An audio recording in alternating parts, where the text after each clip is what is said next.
Welcome back to the Pylon Cam YouTube channel. We are in week 5 of the NFL, and we got a lot of fantasy left in the season, but the window is closing to make a push for your championship if you haven't had the hottest start to the season. So you've come to the right place. You've come to the right guy. You've come to the right Mikey boy. Let me fix up your team. Let me give you a little spit shine, and you'll be all right. So in these videos, if you're new to the channel, we talk through starting players, my favorite starts for the week, my favorite sits for the week, and then players I think you should stock up on and players you should sell. And then these are a few of my favorites. We always release about 10 or so of them on our Instagram. So listed above, you have our Twitter and Instagram at the_pylon_cam and then at pylon_the. Please leave a like, comment, subscribe. It helps the channel out a lot. And without further ado, let's go ahead and get into it, because if you're here, you're a winner, or you want to be a winner. So let's start winning. We're going to talk about players to start first. We're going to go with Cadarius Tony. I think Cadarius Tony is a great start this week. They're playing against the Giants, are playing at Dallas. The Giants are still missing Shepard and Slayton. They may come back, and if they do come back into the offense for this week, I think the only player that's really going to eat into Tony's value is Shepard. I think being that Cadarius Tony is a first-round pick and how good he played against the Saints, he solidified his spot as the wide receiver 3 on this team and will be on the field for most snaps. I estimate he probably will be on if everybody's healthy, he will play anywhere between 65 to 75% of snaps for the New York Giants offense, because he's a player that they have the freedom to move around as a decoy, as a chess piece. He's going to do it all. So I expect his snap percentage to increase every week. And I think in a game where there's so many important players missing, he had 7 targets for 80 yards last week, roughly 80 yards and 13 fantasy points. I think Tony's going to play very well against Dallas. Dallas still, despite their defense being very good, does not have a solid cornerback 2.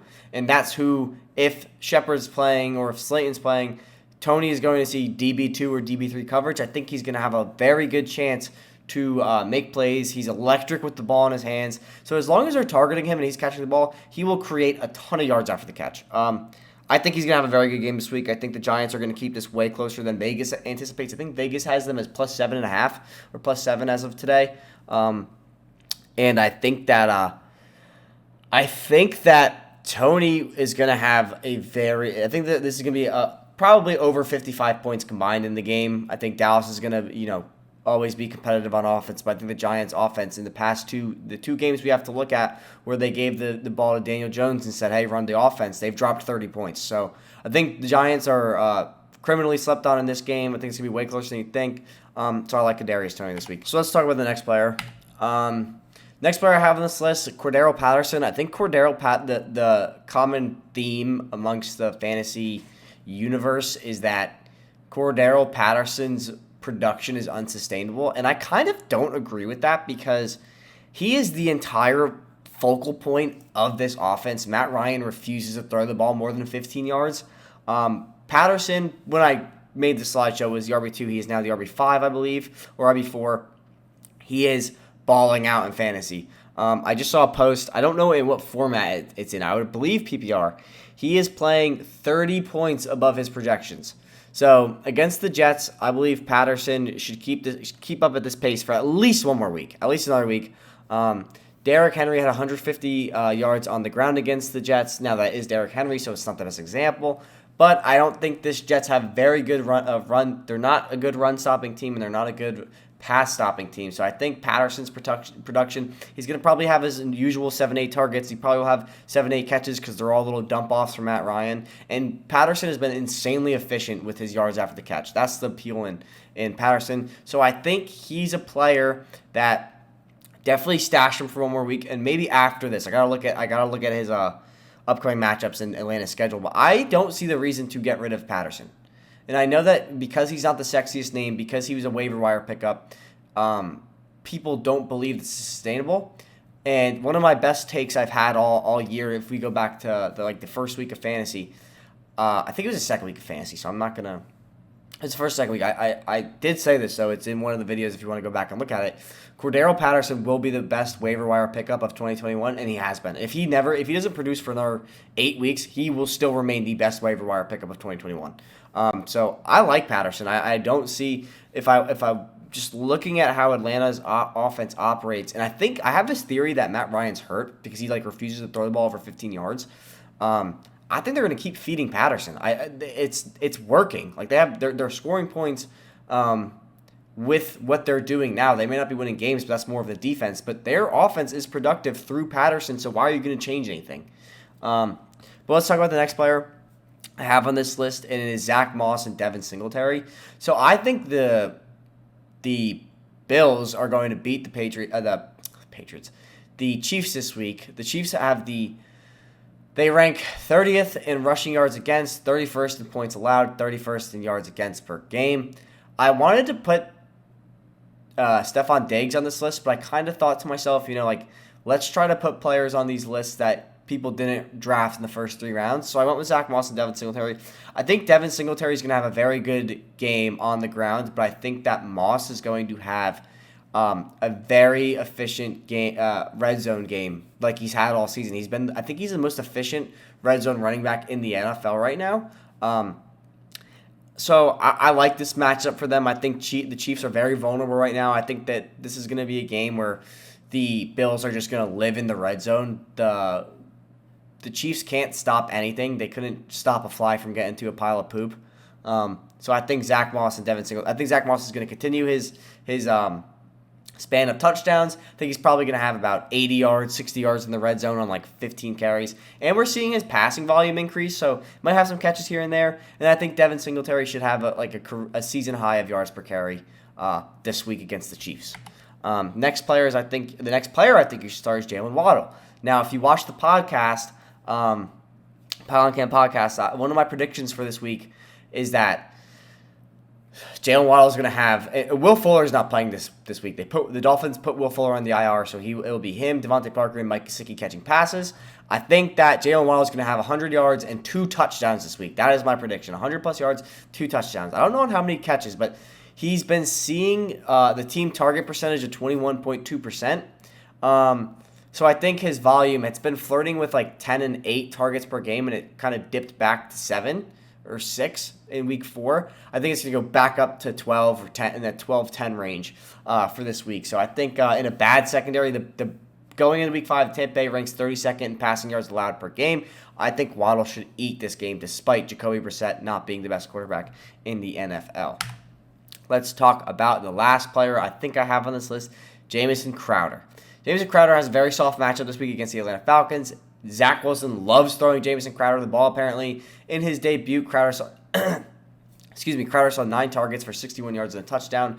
Corey Davis will be covered by Atlanta's DB1, so Crowder should virtually be uncovered since Atlanta does not have a DB2. So, his volume is there, and I think that he's going to continue to catch passes, and I think he's going to continue to see we're going to continue to see his target share be around 8 to 10, especially in this game against a weak opponent.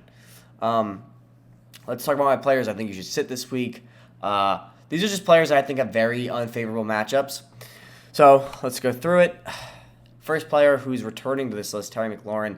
I think Taylor Heinicke is about to get exposed yet again. I successfully and correctly and accurately predicted Taylor Heinicke would get exposed against the Bills and to sit Terry McLaurin that week. And Terry McLaurin did not have a good game that week. If you own Terry McLaurin, you know this.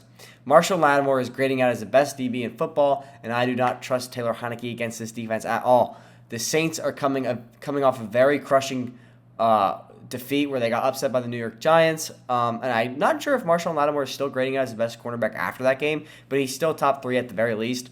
I think that Taylor Heinicke is going to get eaten alive this game. I think it's going to be another game where he throws at least 2 picks. And I think Terry McLaurin is going to have a very tough time because Logan Thomas is out, and Logan Thomas is Taylor Heinicke's second favorite target behind McLaurin, and I think that I read a report that De'Ami Brown didn't practice today, so he's looking like he's not going to play this week. Curtis Samuel might not play this week. It is going to be a long day for this Washington offense. I don't expect Washington to score more than 17 points, and I think that the Saints run rampant all over them with Alvin Kamara and Jameis Winston, who put 30 points on the Giants, so we'll see what happens. The Giants have a better defense than Washington. Next player I think you should sit this week, Miles Sanders.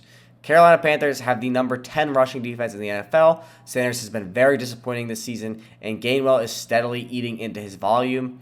I think this is a game where the Panthers are going to be playing from behind most of the time. I think this is a game where we saw in a game where the Eagles are going to be playing from behind most of the time, and I think when the Eagles play from behind, they just abandon the run game. We saw that against Dallas where they had 3 rushing attempts. That is unacceptable in the NFL. In an offense that's willing to run the ball 3 times and be all right with it, they're willing to do that again. The Panthers should probably jump out to an early lead this week. Christian McCaffrey is practicing, so he might start, and that elevates the Panthers' offense to another level. So Philly's going to have to throw. They're going to have to attack through the air, and rather than on the ground. And I have the wrong through as a typo in there, but whatever, because I am not an English major. Let's talk about the next player. I have Clyde Edwards-Hilaire. CEH is coming off 2 dominant performances where he had over 100 rushing yards on the ground. I think that is the only time in his career he's had one rushing game for over 100 yards, and definitely the only time in his career where he had back-to-back games of 100-yard rushing. That's going to stop this week. The Bills have the number 1 rushing defense in the NFL, and they have the number 1 passing defense in the NFL. The Bills have the number 1 defense in the NFL. In a game where the Bills are going to be scoring 7 virtually every single drive, the Chiefs are going to need to throw the ball to stay competitive, and I just don't see Clyde Edwards-Helaire being a factor in this game at all. Let's talk about I believe this is the last player on this list, Allen Robinson. So I had Allen Robinson to start this past week, which I was wrong about. People have him to start this week again. He's going to break out, but I'm not comfortable starting him anymore. I've traded him in most of the leagues I've had him. I think that in a game where they're playing who are they playing this week?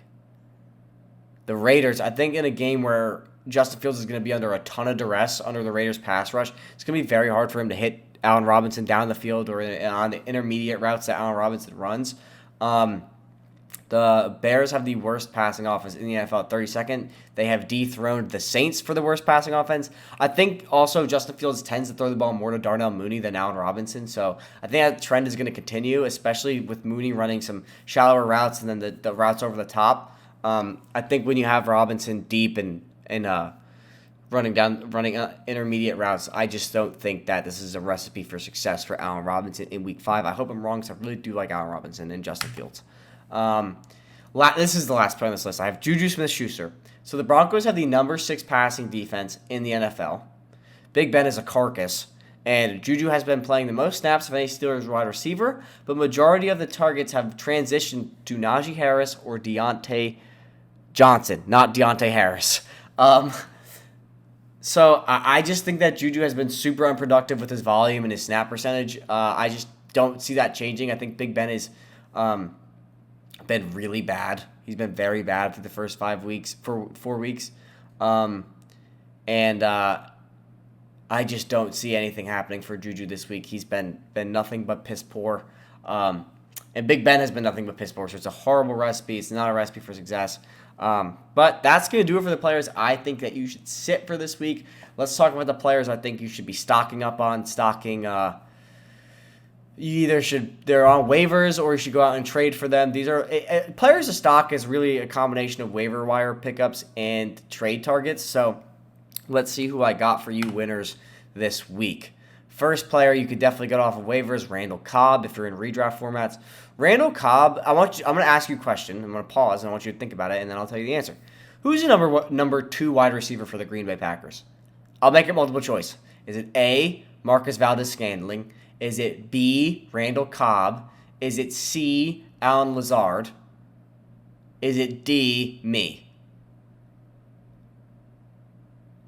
If you said D, you picked right. No, I'm just kidding. It's Randall Cobb. Unquestionably Randall Cobb. There's the chemistry that Aaron Rodgers has with him. They're like best friends. Aaron Rodgers requested Randall Cobb, so he's just going to force feed him the ball if it's not Devontae Adams or Aaron Jones. I think Randall Cobb is a great player to stash. I think he's going to continue to be the wide receiver 2 for this Packers team.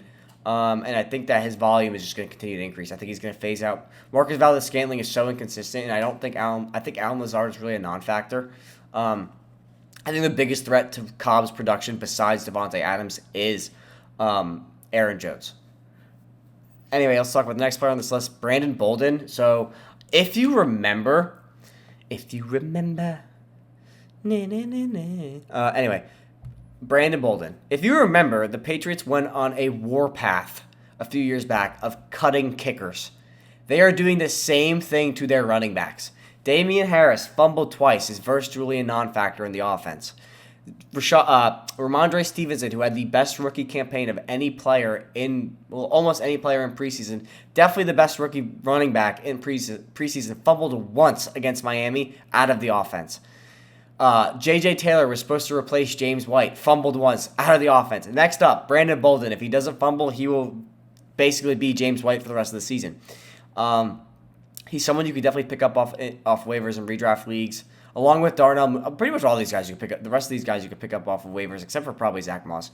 Brandon Bolden, I think he had 7 targets in his first game, and it's going to continue. He's going to probably see more targets now. And Mac Jones is one of the quarterbacks in the NFL who has the lowest intended air yards and the lowest completed air yards. There's a fly next to me, killing my vibe.